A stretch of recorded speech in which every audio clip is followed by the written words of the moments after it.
iniciante sem experiência prévia começar no Python sem um computador bom ou sem um computador, você pode simplesmente entrar aí no Google e digitar aqui Google Colab, entrar aqui nesse primeiro site e clicar aqui em novo notebook. E aqui você vai estar basicamente acessando o Python pelo Google, como se fosse um computador virtual que o próprio Google disponibiliza para você, já com o básico instalado, Python, editor de código e etc. Esse aqui é onde a gente vai começar a criar um código. A gente pode dar Enter, que ele vai abrir essas linhas aqui pra gente, e clicando aqui ele executa esse bloco de código. Aqui embaixo ele tem o nosso terminal, ele vem aqui para esse canto direito, mas eu aconselho você a botar aqui embaixo. E para um iniciante em Python, cara, você precisa começar entendendo é o que são variáveis. Variáveis são como gavetas em um guarda-roupa. Ele guarda alguma coisa. Por exemplo, se eu escrever aqui, ó, gaveta, colocar o sinal de igual com os dois traços e colocar aqui depois outro valor, por exemplo, o valor 5, agora temos uma variável. Esse sinal de igual aqui não é um sinal de igual como se esperaria. Esse é um sinal que essa variável está recebendo esse valor. Mas o que a gente pode fazer com essa variável? Diversas coisas, das mais infinitas possibilidades. Por exemplo, aqui embaixo eu vou chamar uma função do Python para a gente usar essa nossa variável aqui. Essa função ela é chamada de print, que em inglês significa literalmente impressora ou imprimir. Esse print aqui vai mostrar um valor que a gente passar para ele aqui no nosso terminal aqui embaixo. Para a gente passar um valor aqui para essa função print do Python, a gente passa aqui os parênteses, no caso os dois parênteses, e aqui dentro dele a gente passaria a nossa variável. Por exemplo, se eu passar aqui a variável de gaveta, que é exatamente o nome que a gente definiu aqui em cima, e executar o nosso código, ele mostra aqui embaixo pra gente, ó, o valor de 5. Por que o valor de 5? Porque é exatamente o valor que a gente passou para essa variável. Mas em vez de ter o valor de 5, a gente pode ter outra variável com um nome de nome, que vamos colocar aqui algum nome para ele. Pra gente passar texto aqui no Python, a gente vai sempre obrigatoriamente passar essas duas aspas, e aqui dentro a gente passa um nome. Por exemplo, eu vou passar aqui o meu nome, que é Isaac. Textos no Python, a gente não chama ele de text, a gente chama ele de string. É um pouco esquisito, porque string significa literalmente corda, né? Mas outro detalhe aqui nesse editor de código, e qualquer editor de código Python, é que se você vir aqui embaixo e escrever uma hashtag e passar qualquer texto, isso aqui não significa nada, ele vai ignorar essa linha do seu código. Mas para não te confundir e não ficar muito esquisito aí com muita coisa na tela, eu vou tirar isso aqui do nosso código. Existe uma coisa aqui no Python, cara, chamada fstring. Para você passar um fstring, por exemplo, aqui dentro do print, a gente vai fazer o seguinte: vamos apagar essa variável de gaveta, sem apagar aqui os parênteses, e aqui dentro dos parênteses a gente vai passar a letra F e passar as duas aspas. E aqui dentro dessas aspas eu vou escrever algum texto. Por exemplo, o X tem Y gavetas. E se a gente executar o código da forma que ele tá aqui, vai mostrar aqui pra gente o X tem Y gavetas. Mas se a gente quiser que, em vez de ele mostrar esse X e mostrar esse Y, ele mostre essas nossas duas variáveis. Para isso a gente vai fazer o seguinte: aqui em vez desse X a gente abre chaves. E por exemplo, se aqui nessa parte do texto eu quero que ele mostre essa variável de nome, e aqui dentro dessas chaves eu passar nome. E aqui no lugar de Y eu vou abrir chaves e passar o nome da nossa variável de gaveta. Feito isso, agora se a gente executar o código da forma que ele tá aqui, ele vai mostrar aqui embaixo pra gente: o Isaac tem 5 gavetas. Mas e por que a gente não vai mais além ainda? Por exemplo, em vez de essa variável nome armazenar essa string com o nome Isaac aqui, que já está escrito no código, por que a gente não pede pro usuário escrever o próprio nome dele? Então para isso vamos fazer o seguinte: aqui eu vou apagar essa string de Isaac aqui que tá sendo armazenado nessa variável de nome, e aqui dentro eu vou passar uma função do Python chamada input. Esse input literalmente significa em inglês entrada. E aqui para esse input a gente vai fazer da mesma forma que, por exemplo, aqui o print, que tem esses dois parênteses, vamos passar aqui os dois parênteses. E se a gente executar o código, basicamente ele vai abrir aqui uma caixa de texto e a gente vai escrever alguma coisa para ele. No caso aqui, em vez de passar Isaac, eu vou passar, por exemplo, João. Se a gente der um enter aqui, ele vai fazer a nossa frase. Então, o João tem 5 gavetas. Mas você viu que se eu executar de novo aqui, ó, ele não apareceu nenhum texto pra gente, só abriu essa caixa de texto para aparecer um texto pro usuário digitar. Aqui em input a gente vai fazer o seguinte, cara, vamos abrir de novo uma string e aqui nela vamos passar um texto para dizer pro usuário fazer alguma coisa. Por exemplo, insira o seu nome. Então agora se a gente executar aqui de novo, ele vai aparecer pra gente: insira o seu nome, e vai aparecer o bloco de texto. Aqui a gente coloca qualquer nome e ele vai mostrar na nossa frase do print aqui embaixo da forma que a gente definiu. Mas você pode ver, ó, que insira o seu nome ficou junto com o que a gente digitou. Pra gente resolver isso, a gente passa aqui, por exemplo, o sinal de 2 pontos, né, e um espaço pra ficar mais bonito, né? Insira o seu nome, agora tá mais bonito. O seu nome aqui, no caso, não é Isaac Freitas, ou Isaac Freitas tem 5 gavetas. Mas o Python não serve só pra mostrar coisa no terminal. O Python também serve pra fazer cálculos e outras coisas do tipo. Por exemplo, vamos fazer outro projetozinho aqui, beleza? Vamos criar aqui outro bloco de código, vamos apertar aqui em mais código. E vamos passar aqui, cara, duas variáveis, a variável de idade e a variável de nome. Em idade, eu vou passar aqui a quantidade de 18, e nome aqui eu vou passar, por exemplo, Pedro. Você reparou no erro que eu digitei Pedro sem usar as aspas? E o Colab mostra aqui pra gente, ó, o Pedro com essa cobrinha amarela embaixo dele, e aqui apareceu essa cor amarela, indicando que nessa linha aqui tem um erro. No caso, Pedro tá escrito sem as aspas para definir que ele é um string. Aqui a gente seleciona o nosso texto e passamos aqui as aspas, tá? E aqui ele resolve o erro pra gente. E digamos que aqui embaixo a gente quer conferir se Pedro é maior de idade. Para isso a gente usa uma função do Python chamada if e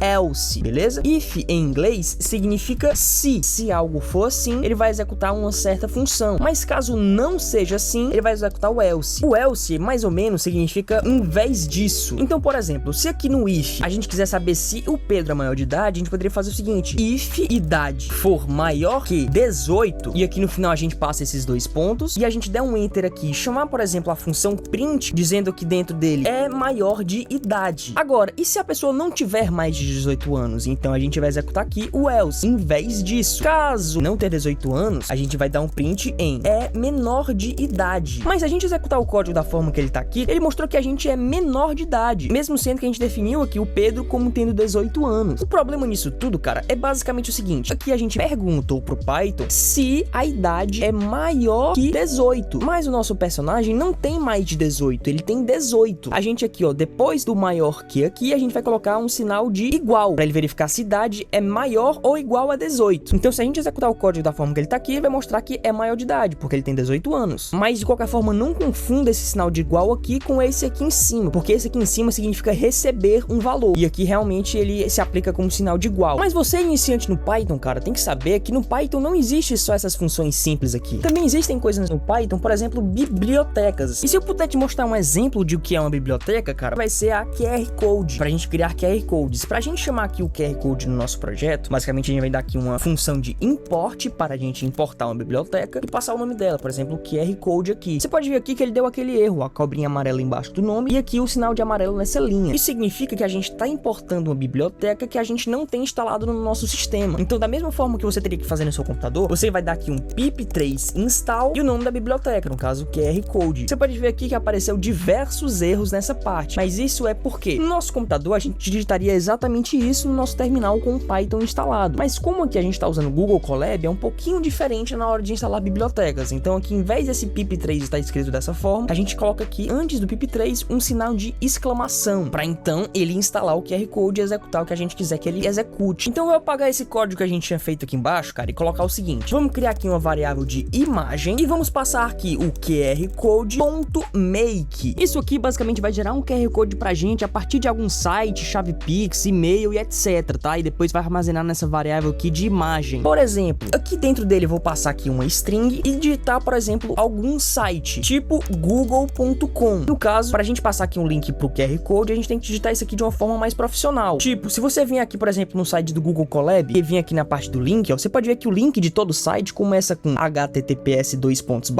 e o nome do site. No caso aqui, então, eu vou colocar o https e o www.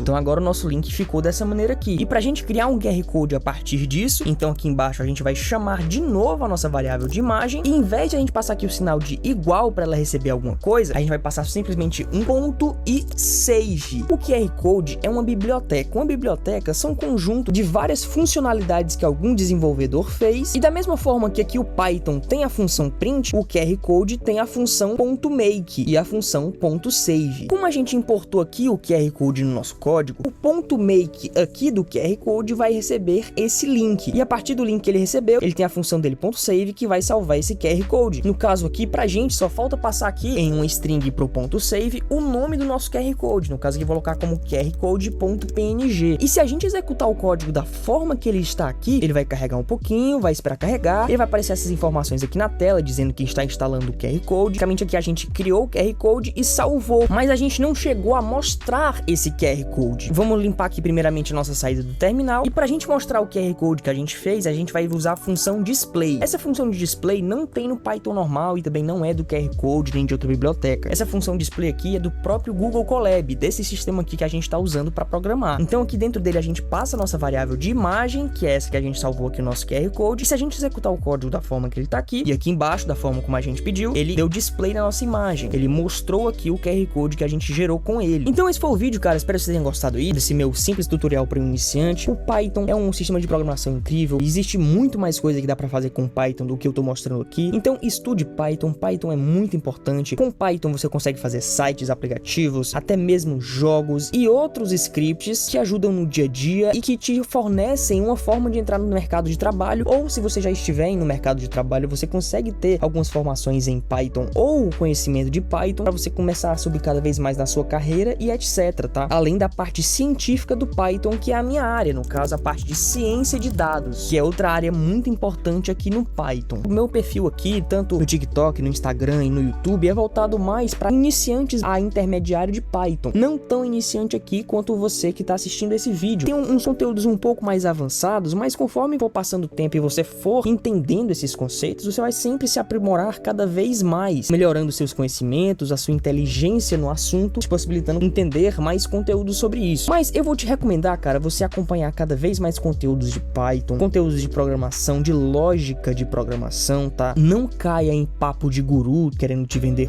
curso que você vai aprender Python em 1 minuto. Isso não existe. Aprender Python é uma coisa demorada, não é uma coisa fácil, beleza? Outra dica, no começo do vídeo eu disse que usar o Google Colab aqui é para quem não tem computador, ou para quem tem um computador muito ruim, ou para quem não tem um Python instalado no computador, mas vai chegar um momento no seu estudo de Python que você vai precisar instalar no seu computador o VS Code, que é um dos aplicativos de IDE, que é para você programar. Esse VS Code aqui é o aplicativo que eu uso em todos os meus vídeos de programação. Deixa eu te mostrar aqui ele, ó, esse aplicativo aqui. Nele você vai loginar sua conta, você configura e você consegue programar em Python. Para você criar um novo arquivo aqui dentro do VS Code, você digita Ctrl N para ele criar um novo arquivo e depois você dá um Ctrl S para você salvar um arquivo. O meu sistema é um pouco diferente do Windows, mas você escolhe aqui a pasta que você quer salvar. Pra gente criar um arquivo, pra gente programar em Python, você vai digitar qualquer nome aqui, você coloca .py para ele ser um arquivo Python, beleza? Quando a gente salva aqui, automaticamente ele vai aparecer dessa forma. E aqui você consegue programar em Python. Claro, você tem que ter o Python instalado no seu computador. E como é que eu instalo o Python? Você pode me perguntar. Você faz o seguinte, você entra aqui no Google e coloca Python. Aqui no computador você entra aqui no site do Python e aqui você pode fazer o download. Você vem aqui embaixo, vem nessa parte de download e faz o download aqui.